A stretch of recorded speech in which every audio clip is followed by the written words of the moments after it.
அனைவருக்கும் இனிய காலை வணக்கம். மார்கழி 9ஆம் நாளான இன்று திருப்பாவையில் 9ஆம் பாடலை பற்றி பார்ப்போம்.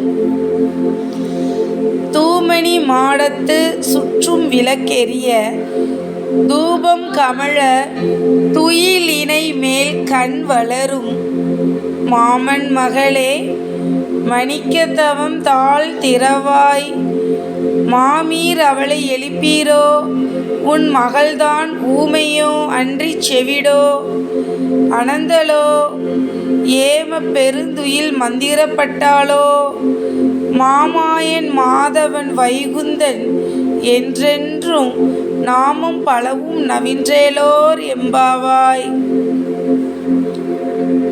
பிரகாசமான நவரத்தினங்களால் கட்டப்பட்ட மாளிகையில் சுற்றி சூழ விளக்கெரிய நறுமண திரவியம் மனம் வீச அழகிய பஞ்சு மெத்தையில் உறங்கும் எங்கள் மாமன் மகளே, உன் வீட்டு மணிக்கதவை திறப்பாயாக.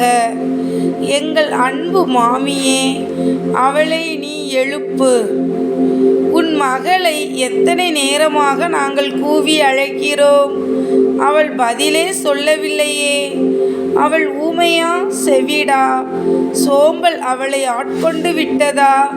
அல்லது எழ முடியாதபடி ஏதாவது மந்திரத்தில் சிக்கிவிட்டாளா? உடனே எழு.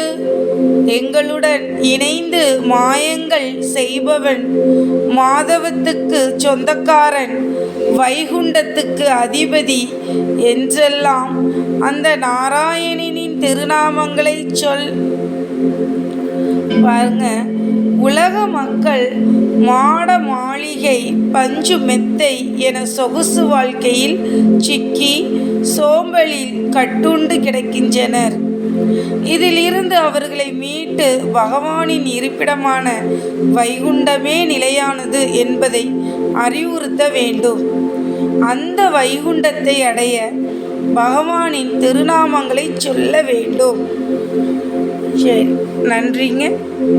நான் உங்கள் தமிழ் மாணவி முத்துவேல் கல்கி.